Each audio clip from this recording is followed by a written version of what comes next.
Hello everyone.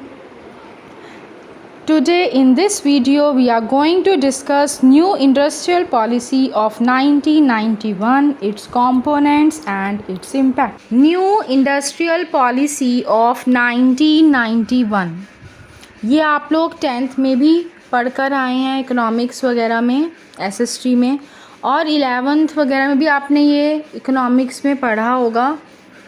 New industrial policy of 1991 जिसे हम बोलते हैं एलपीजी।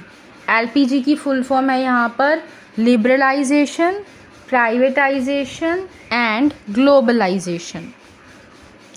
ये जुलाई 1991 में ये पॉलिसी अनाउंस्ड हुई थी और इसकी एम क्या थी? इंडस्ट्रीज़ को सेव करना लाइसेंसिंग सिस्टम से, क्योंकि जब हमारा देश आज़ाद हुआ 1947 में, उस समय जब सरकार बनी तो उन्होंने काफ़ी रेस्ट्रिक्शंस लगा दी थी एक्सपोर्ट पर, इंपोर्ट पर। ऐसा क्यों किया था? क्योंकि उससे पहले हमारे देश को ग़ुलाम बना लिया था ब्रिटिशर्स ने। ब्रिटिशर्स आए तो थे ट्रेड करने, बट वो यहाँ पर रूल करने लग गए। तो जब इतनी मुश्किल से हमें आज़ादी मिली, उन्हें यहाँ से भगाया ब्रिटिशर्स को, तो अब फिर हमें लगा कि रिस्ट्रिक्शंस लगा देनी चाहिए, ट्रेड बैरियर्स वगैरह बना देने चाहिए। एक्सपोर्ट इंपोर्ट पर ज़्यादा रिस्ट्रिक्शंस होंगी तो हर कोई करते हुए थोड़ा सोचेगा, डरेगा। तो बहुत सारी रिस्ट्रिक्शंस लगा दी थी। तो 1991 में कुछ जो अननेसेसरी हमें रिस्ट्रिक्शंस लगी वो हमने रिमूव करी और इसको हमने नाम दिया लिबरलाइजेशन। लिबरलाइजेशन का मतलब होता है फ्रीडम, मतलब एलिमिनेट करना, रिमूव करना अननेसेसरी रिस्ट्रिक्शंस ट्रेड से,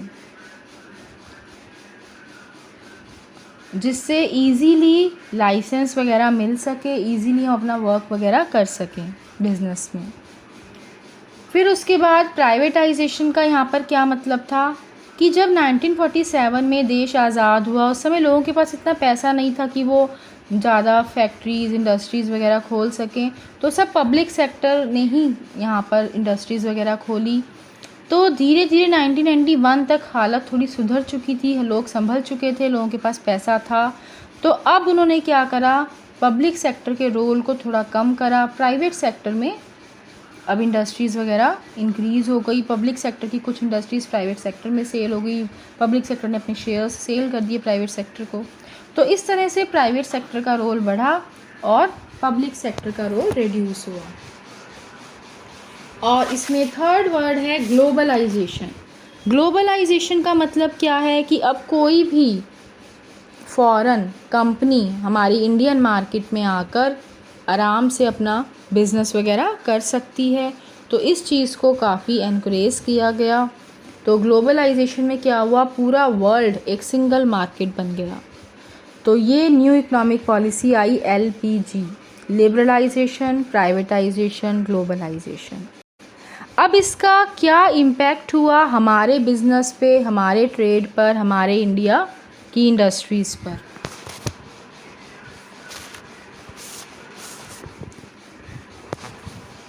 तो लिबरलाइजेशन का मतलब समझ में आया आप लोगों को? Removal of unnecessary control and restrictions on business.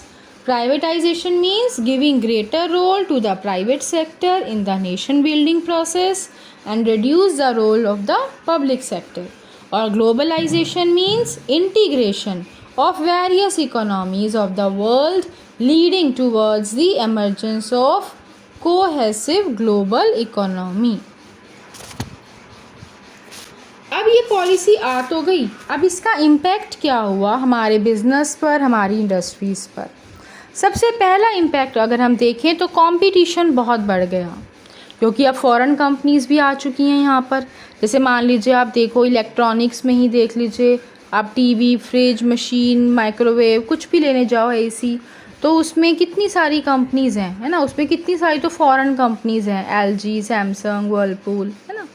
तो अब कंपटीशन बहुत ज़्यादा बढ़ गया। After the reforms, delicensing and liberalised entry of foreign industrialist increase the competition specially in service sector. Multinational companies आ गई, उन्होंने इतने लोगों को जॉब वगैरह दी, तो सर्विस सेक्टर में भी बहुत ज़्यादा कंपटीशन बढ़ गया।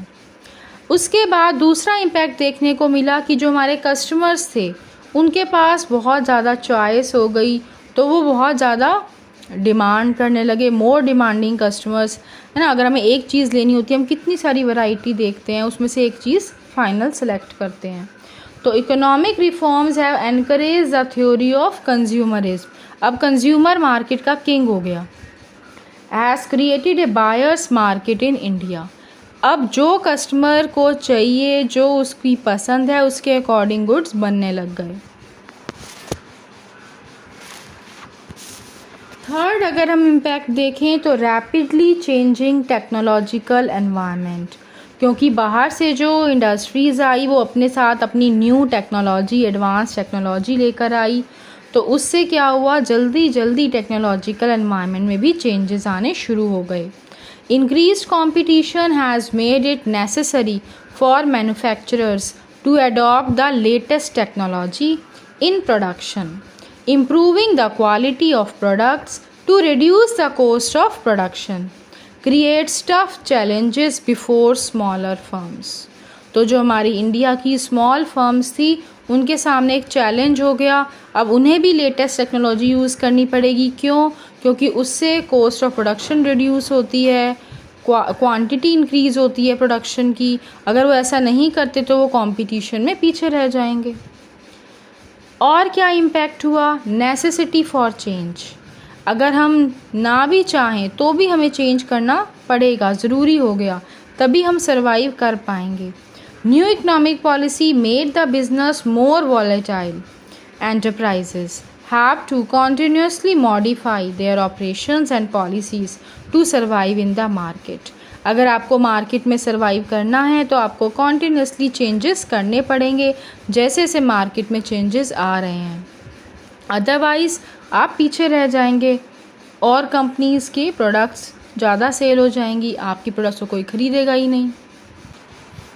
नेक्स्ट इम्पैक्ट अगर हम देखें, need for developing human resources, जो हमारे यहाँ का स्टाफ है, हमारे यहाँ की एम्प्लॉयज़ हैं, हमारे यहाँ की जो यंग जनरेशन आ रही है, उन्हें भी इस तरह की नॉलेज दी जाए कि वो लेटेस्ट टेक्नोलॉजी को यूज़ कर सकें।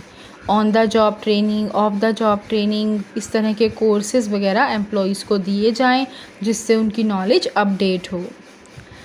और इम्पैक्ट हमने देखने को मिला मार्केट में, मार्केट ओरिएंटेशन, अब कंज्यूमर किंग हो गया।